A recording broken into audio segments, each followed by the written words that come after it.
ladies and gentlemen. To begin, I'm going to start off, and UAVs give farmers and insurance companies a more accurate estimate of crop and livestock losses while enabling them to implement better management practices.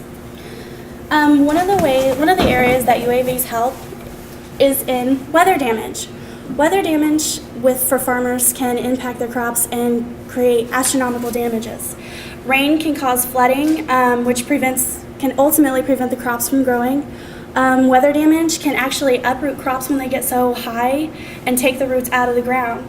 Whereas the UAVs allow farmers to get where they can't go, such as the rain, they can't walk out into their fields to inspect it. They can't take from their farm machinery out there. It allows them to give an aerial view to inspect the actual around and give a better estimate of the actual damage created by weather. Pest and weed management is another major irritation for farmers, because if they don't stay on top of that, it can overhaul their crops and ultimately take over and damage their crops to an extent where it can be beyond repair. When the crops get too high, they can't take out their farm machinery once again, so the drones allow them to get an aerial view in order to inspect the entire area and pinpoint the exact areas that have been damaged. Crop diseases, they're a little bit more unique, because once diseases start, if you don't stay on top of those, they infect the crops and spread through the crops very, very fast. And once again, once the crops get too high, they can't take their machinery out and actually inspect the crops.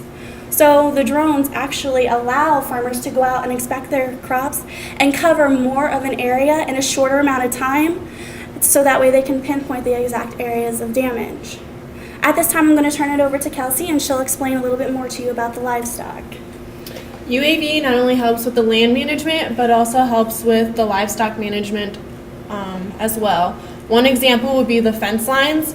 Fence lines are damaged on a regular basis due to either weather or the animals themselves. Instead of the farmer either traveling in a vehicle or on foot around to check out the damage of the fence, if there is any, they could fly the UAV around the field and get a better perspective, and it'll save them a little bit of time. Another example would be finding loose animals. Animals are always getting out of the fences.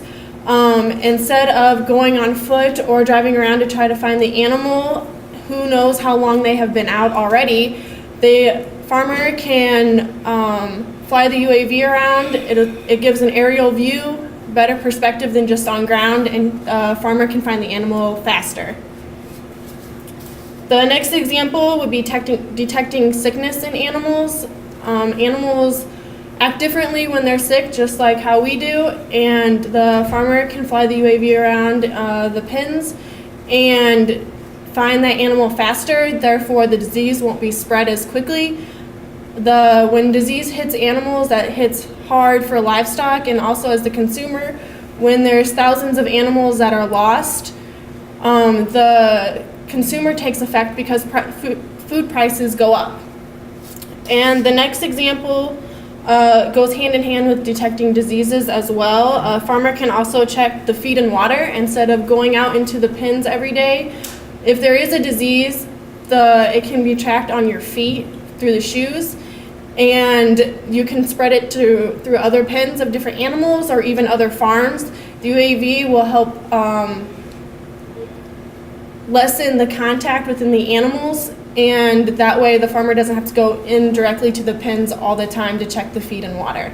Now I'm going to turn it over to Alan. I'm going to talk about a little bit about variable rate application of farming. Basically, UAVs give us a more detailed map than we've ever had of our fields. What these maps are going to help us do is, in an effort the ongoing effort to convert farmers to a variable rate farming style than a blanket treatment style of farming. Basically, we'll be able to pinpoint what fertilizers, herbicides, or pesticides we'll actually need, where we need them, in the largest concentrations, instead of applying to an entire field at once. What this does is dramatically reduce the amount of inputs that we actually put into our fields, and anytime you reduce inputs, you reduce costs. We'll actually be able to apply in higher concentrations than we'll need in other spots of the field, which ultimately also increase our yield. therefore reducing costs, increasing yield, maximizing our profit margin, all simultaneously preventing runoff into our water supply. Our water supply being one of the most crucial items in the agricultural industry. So then I'd like to talk a little bit more about the water resource management of farming and how UAVs might help that. It's an increasingly important topic as we are using far more fresh water than is naturally recharging, especially underground in our aquifers. UAVs will allow farmers to use our fresh water more sparingly. Basically, especially in premium, where water is a premium, farmers can do more with less. Farmers will be able to forecast what water will be available through snow surveys. They'll be able to find out where that water is going through drainage maps, and they'll be able to spot any missing or broken drainage tile in their fields, helping keep water in their field at the proper levels. This will also be a determining factor in where we dedicate our irrigation as far as water resources go as well. We can figure out when, where, and how much irrigation is needed, especially in our farms that have poorly efficient irrigating methods. And now for a little bit more on our sustainability effort, Andrea. Precision farming tactics not only progress the farming industry, but also protect the environment as a whole. In recent years, yield has been a main focus of the ag industry, getting as much out of your land as possible to feed the world. Now we're kind of shifting towards, in recent years, sustainability, environment sustainability. Going from getting those yields to now, in the years coming, we're going to have to protect our environment. We only have one. We only have so much soil, so much water, and how are we going to take all of that and use it to our best capability? UAVs will definitely become a sustainable resource in this development and impact the environment at a global scale. To reiterate, UAVs will maximize yield, reduce costs, and improve management practices and environmental sustainability. Now moving on, Tyler will talk about infrared imaging technologies. I'm going to talk about NDVI. What NDVI stands for is Normalized Difference Vegetation Index. What that really means is we use a specialized camera that can view UV light and different UV wavelengths that we can't see visually through our eyes. And once you take the photo, it is post-processed to form a spectrum like this photo here.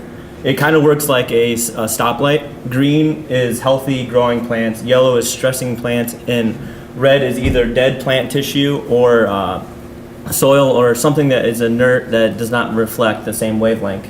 As you can see here, this is a house, this is a road. Spots like this could be either poor application of fertilizer, could be water damage, it could be hail damage. That's where you have to go, you pinpoint those spots, go out to the field and scout, or you can use just a normal UAV with a normal camera to view over and say, oh, that's storm damage. And also you can use variable rate to come back later that next year and say, okay, I have issues here, my soil tastes say I need to apply a little bit more nitrogen here and conserve your fertilizer so you're not spewing it out everywhere on the field. Why use UAVs versus a normal imaging, that's traditional imaging that's out there now using a full-scale airplane or a satellite? It's much lower cost than a full-scale airplane. A farmer cannot access that technology. It's a smaller investment. A farmer can learn to fly this in a weekend compared to if you went to flight school, that's many years of investment. And if something goes wrong with the UAV and crashes, it's much less than what a full-scale airplane would be. And also eliminates the danger. There's no one on board, so if something does go wrong, we won't lose a human life. There's no time schedule. With a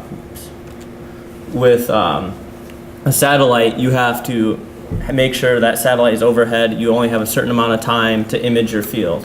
Where a UAV, you can go out every week, every day if you want, and view your field and see how it's adapting to new weather changes.